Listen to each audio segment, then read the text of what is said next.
This is my family. Good morning!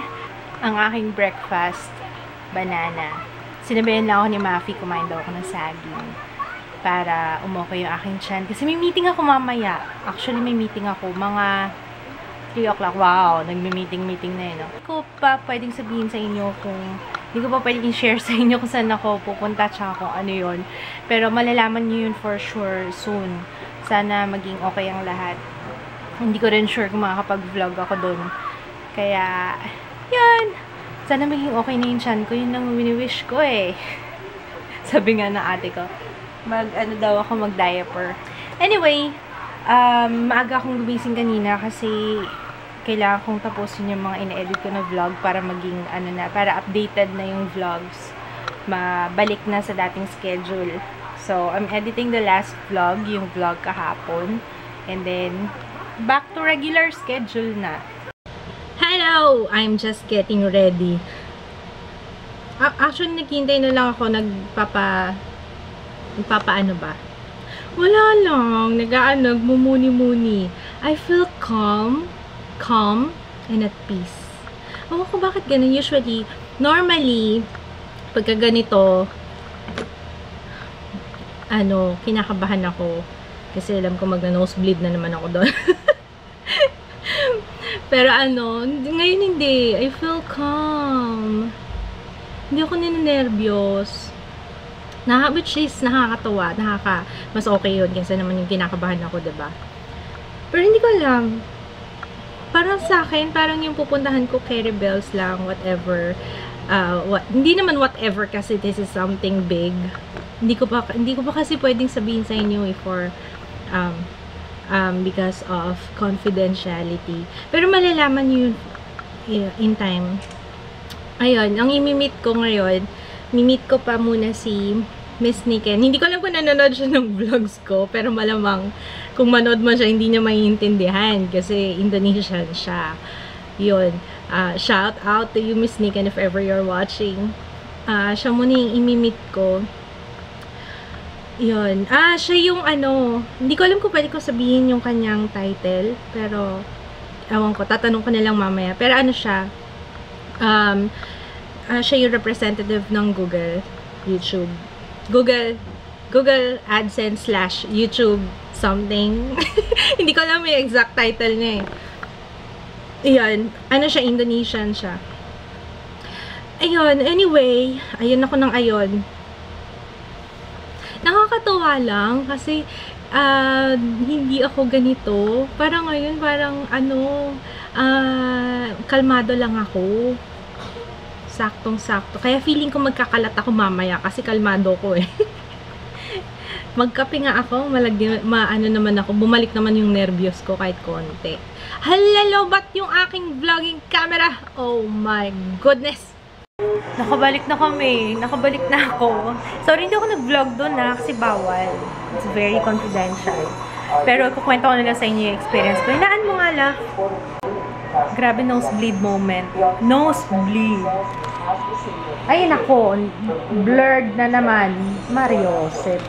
Grabe. Alam niyo yung gusto kong kumuha ng speech lessons, speech classes. Kasi I have a lot of things in mind. Ang dami kong gustong i-share na idea but I cannot kasi limited yung aking vocabulary. Nakakainis. Pero, hindi, feeling ko naman I did good.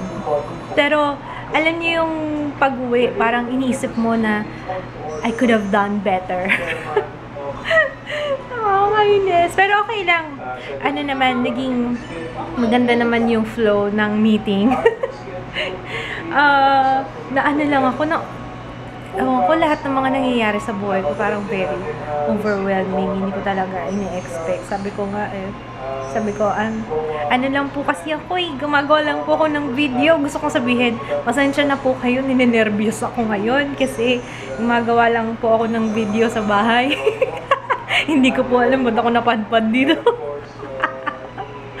Hindi talaga, alam mo, inisip ko. Hindi ko lang kaya English sasabihin ko talaga yung kanina Kasi, syempre may mga iba-ibang nationalities Tapos, mga head dito sa Pilipinas.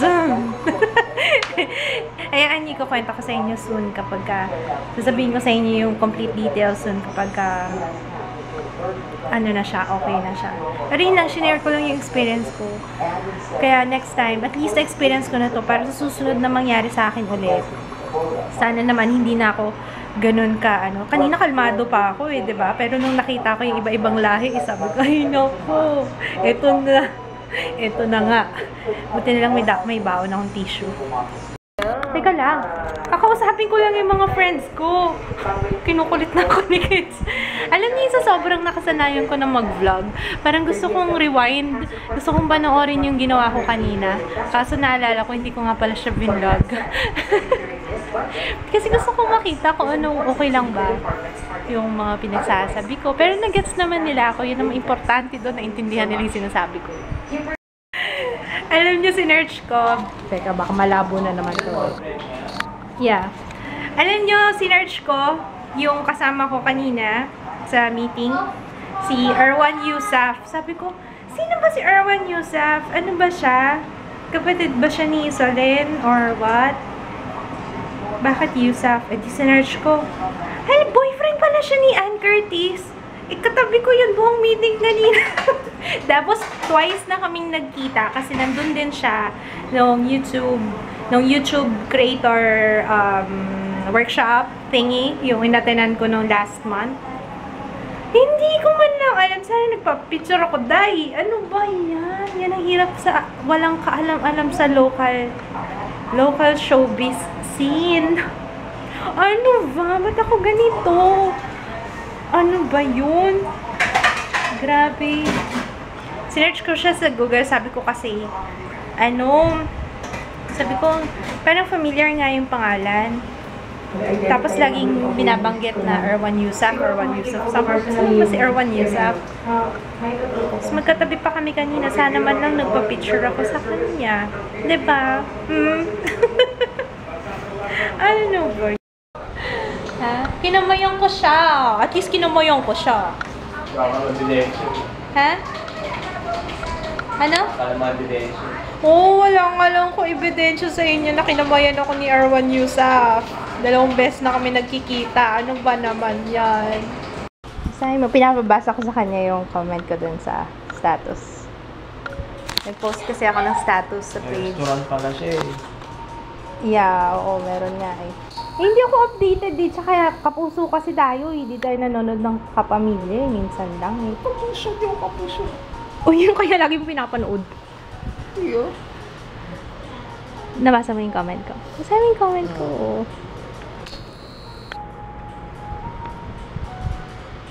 Ay, dito ang dami. Hindi naman gwapo eh. Mas gwapo. Ano na? Huh?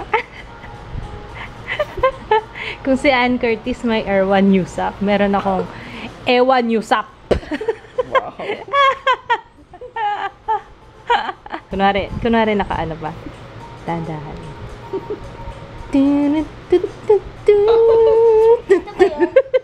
Si Jaya sa Jaya ko. Oh.